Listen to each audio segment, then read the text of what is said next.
Never did bring him down. He picks up 8. They're going to let the clock run. Got Phillip Rivers already jogging off the field. San Diego again will receive the second half kickoff. Peyton, 2 touchdown passes to Sanders. Rivers with a touchdown throw to Keenan Allen. Marshall was the man who got beat on that last touchdown toss. 14-7 Broncos at the intermission. We're back with the Lexus halftime report after this message. And a word from your local station. You're watching Thursday Night Football.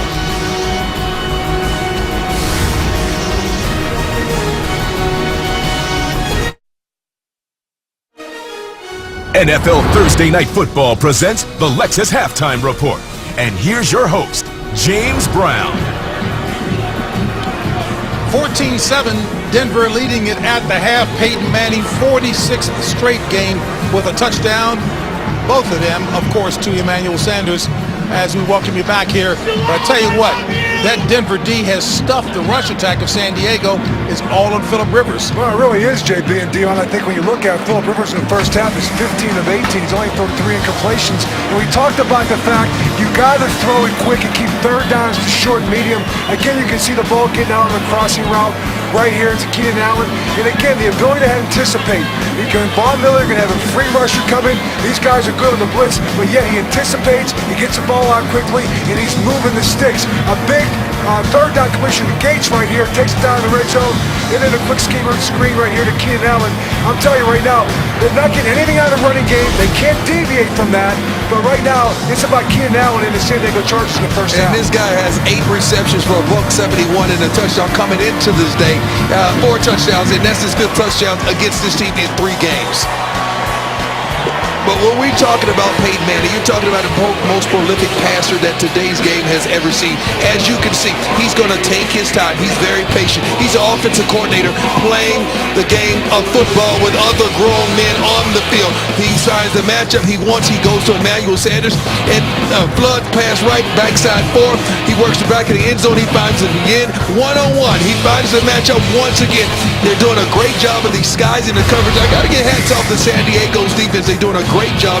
That's one of the reasons why they're ranked 5th amongst the league. And there's only 2 big plays, Dion. They're both to Emmanuel Sanders. When you look at this, there's only 8 incompletions. I mean, look at this right now. Now, you get Phillip Rivers. He got the ball in the second half.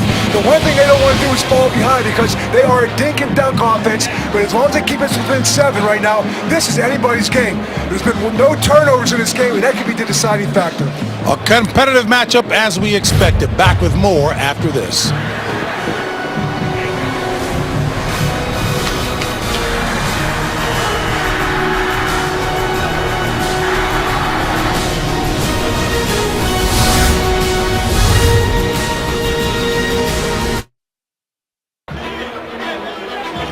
From humble beginnings to Super Bowl MVP, a career destined for Canton, derailed by injury. An all-new A Football Life, Terrell Davis, tomorrow at 9 Eastern only on NFL Network. As you take a look at TD on the sidelines here, having worked for NFL Network. Dion, San Diego. San Diego, virtually there's no running game whatsoever, so you need to substitute Eddie Royal as well as Antonio Gates, quick passing game. They need to manufacture some type of quick game and get the ball down the field. That's the only way they're going to be able to stay into this game, Coach. They get the ball in the second half right here, and again, I would say, stay in the third and short, but at some point, they got to take a shot down the field with Malcolm Floyd. He took 1 shot early in this game, but you see the 2 big plays in this first half where Emmanuel Sanders, he caught 2 big passes down the middle of the field, and that's really the difference in this. You see by quarter, in the first one, it's only 1 of 4. In the second quarter, they converted 2 third downs. We talk about that being a key stat for them, Dion, but they got to keep those third downs to 5 or less because otherwise the rush becomes a factor. You can see on the screen, Phillip Rivers yelling into his helmet. He's being professional, don't want to show any of his teammates up, but this guy's clearly frustrated. And he said, you're talking about 2 guys. Phillip Rivers wears his emotions on his sleeve. Yes, he does. And Peyton Manning will never take his helmet off. So they're contrasting emotions when you're talking about 2 class and elite quarterbacks. I've got 2 class guys who will show their emotion as well as you guys have done, no question. And a reminder, starting next week and for the rest of the season, We'll be with you as Thursday Night Football continues exclusively on NFL Network. Our next stop is Charlotte, where the Panthers will host the New Orleans Saints. Coming up next, folks, it'll be the second half with Jim Nantz and Phil Simms back when Thursday Night Football continues. Thank you for watching the Lexus Halftime Report.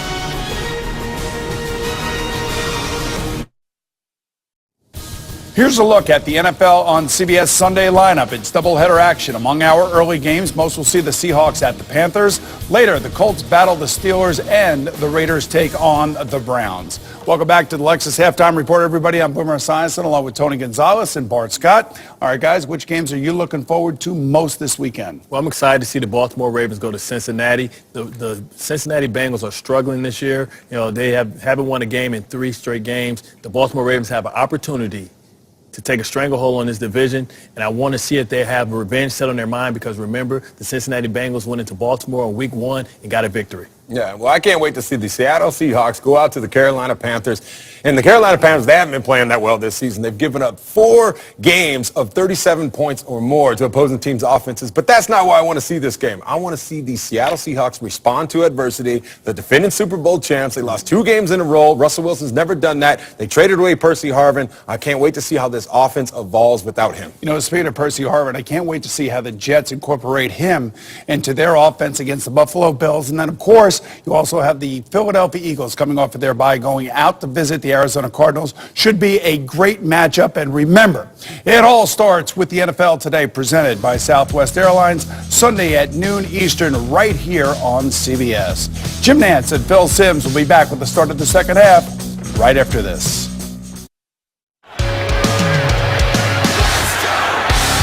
Manning to the end zone for the touchdown. Keenan Allen for the touchdown.